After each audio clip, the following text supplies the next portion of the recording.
Hello and welcome to the People Chronicles Storied Women. My name is Annarose Ingarra-Milch and I am your host. I am also the author of Lunch with Lucille. Lunch with Lucille is a story of how one woman's life's journey impacted another woman. And today on Storied Women, we have brought Kate Ketter so that she can share with us her story so that we can learn from her as well. Welcome, Kate. Thank you. All right, so the question is, what is it that you want the listeners and the viewers to take away from our little chat today? I want people to know that their past does not define them. They can live through truly traumatic, terrible experiences and go on to be successful people who help people and inspire others and empower others. Oh, that's very powerful. That truly is. Yeah, thank you. Can you take me back to an experience perhaps in your life that you could share with the viewers? And my personal experience is really the starting point for feeling that way. So I graduated from Alberni in 2005. I became pregnant soon after I graduated. I went back to work really after 2 months after Aiden was born, and got a call one day from my then husband who told me that there was something wrong. There was something wrong with the baby. I needed to come home right away. So how old is Aiden at that time? At that time he was about 3 months old. About 3 months old, okay. Yeah, and today he's 10 years old. Okay. And so we went home. The long story short is that Aiden was shaken by my husband on several occasions. He had about 10 broken ribs, 2 retinal hemorrhages, full bleeding in his brain. And so we went to Hershey, who did an excellent job with him. And it was really through the work at Hershey that I was able to heal and to see that that experience did not define me. Aiden was quite injured, and I had him at the doctor several times when he was young, actually about 12 times, and they always said, it's reflux, it's normal, but it really wasn't normal, and they just were not able to catch that he had been shaken. I worked mainly on the weekends at a local hospital, and so he had full access to babysit him. And so it happened on one of the times that he had been babysitting him. We were at Hershey in the pediatric intensive care unit for about 12 days, and then after that we're sent home. So I had to start all over. I had a new baby who was now injured and needed a lot of care and a lot of appointments. I had a husband that I then had to divorce. I had a house that I had to then move out of. So I was really helpless and felt overwhelmed, and I was starting off at square one.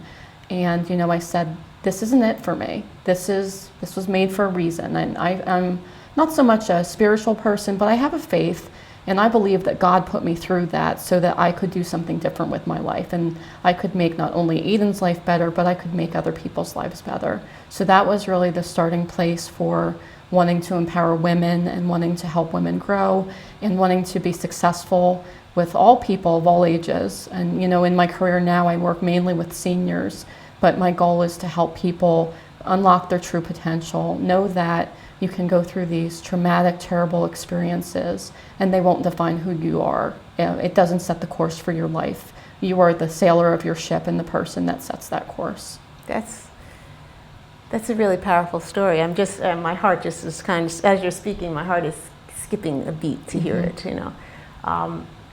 So tell me though, how do you get through this healing process? I mean, because I'm guessing anyway that it just doesn't happen overnight. Yeah, it doesn't happen. It takes years for healing to happen. And a lot of people initially said, well, aren't you so angry that he did that? Well, of course I was angry, but I feel truly that if you let anger take hold of you, you will always be where you are. So it will stymie your progress and not allow you to move forward. And I thought, okay, this happened for a reason. I'm meant to do something more. And when I was there at Hershey, there were excellent social workers, and they really helped guide me through that. And I thought, okay, I'm gonna do something now. So I started, and I was very lucky. I had someone take a chance on me in social services. Her name is Theda Franz, and she had been a supervisor at Signature Family Services. And I worked with her agency for a while, and I used the skills that I built there, which is something I always talk about. Use the skills at each position that you're in to grow yourself and find someone that you really want their job and have them mentor you or have them teach you. So I used that experience as a starting off point, and I was able to go from each job and learn a little bit more at each job and about how I wanted to shape the world. into my current position where I'm a regional director of marketing development for a senior care company. But if I had let that initial incident kind of keep me where I was, I wouldn't have been able to grow. And that's really what I try and take away for people is you can start at the very bottom. You can make $8 an hour as a nursing assistant, and that doesn't limit who you are as a person, and that won't limit the potential that you have, for your family. Because there are a lot of females like me that are young, single mothers trying to figure out how to fit it all in and how to be successful. And so when I go out and I talk to them, I say, that doesn't limit you and that doesn't define your life. And if you do these things, you can really be successful. You can go from, being the person that cleans someone's floors to being the CEO of a company. And I truly believe that. Yes, I believe that as well, And I see that in your life, you've taken that fear and that anger and you just morphed it into compassion and success. Mm-hmm. It's truly is admirable, It's almost as someone once told me about peacocks, I don't know if you know this. Peacocks and penguins. And peacocks, yeah, but peacocks, they eat poisonous plants, they eat cobras and poisonous snakes, and yet they bloom, so, their tail feathers are just so beautiful. They take all the poison in and they filter out the toxins to be beautiful, mm-hmm. Similar to what you have done with your life. It's really admirable what you have done. Yeah, and there's just so much that we can do, and you and I have talked before, and what I do a lot is I try and teach people who are my age the things that they can go out and they can do in the world. So for females, I teach interviewing and resume building because a lot of people don't come of that naturally, and they're not prepared, and then they get passed over for the job or the promotion because they weren't prepared. So, I look to help females who are my age in the profession starting out, helping them to grow their skills. I also look to try and join people my age, in their 20s and 30s with baby boomers and Generation X so that we can work as a community to come together.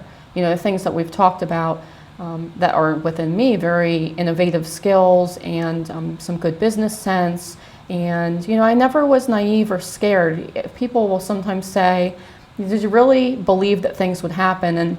And I was never kept at that point in my life where I was stymied in my growth. So, if millennials can use their skills and baby boomers can use their skills, we can really help a lot of people. And that's my goal working in seniors, is to try and have millennials understand the importance of thinking about dementia and thinking about long-term care issues.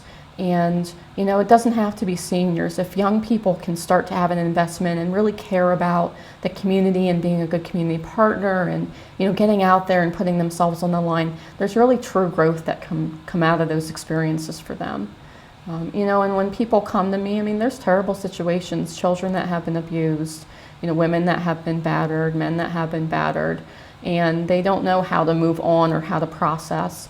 And of course, the first thing is to get a good therapist if you can. That's always very helpful. But beyond that is having a horizon for yourself, knowing that there's hope for you, there's success for you, that those things won't define who you are. They don't chart your course. It's really you're the person charting your course. And so if you have that belief in yourself and you reach out to people that you can be mentored by and you can receive training, really the potential for anyone's career, whether they're a young female or not, is limitless. You say it so well. Yeah. So you travel around and speaking to groups. Especially getting the millennials to really understand their point in or their position in this world. I do. I speak to the community health workers class at Penn State Health St. Joseph. So that is comprised of a lot of young people coming to the United States from other countries that perhaps were a physician in their other country and here they can't find employment. So we teach them how to interview, what things to say during an interview, how to prepare yourself. A lot of people don't even think about researching a company, how to write a resume, how to work as a team. Millennials are often very concerned with themselves and aren't concerned with the community or aren't concerned with collaborating with people. So I really work to collaborate with people. One new thing that I've been doing is a new group called Seniors at Sunrise, where we try and combine millennials with the other generations to advocate for seniors. So we have an educational component where we'll have a discussion about something, And then we have a giving component where we try and give back. So that group is really important to me, where we are able to network with people from all ages and all backgrounds. They don't necessarily need to work with seniors. And then we have an educational component and the giving component. And I'm really excited for 2016 to see how that group can grow and how I can help to give back to the community through that group. Well, your life's journey has definitely taken you, even though it's may have had a rocky start, you really have been a great contributor, and I really appreciate you coming and speaking to us about that, and also being the role model for the millennium generation out there. You do a great job, and I really appreciate it, Kate. Thank you. And thank you for listening to the People Chronicles. If you'd like to hear more stories, please visit us on our website. Thank you.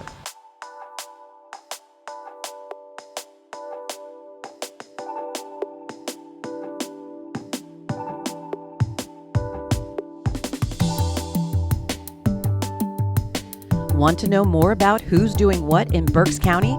Check out the stories on thepeoplechronicles.com.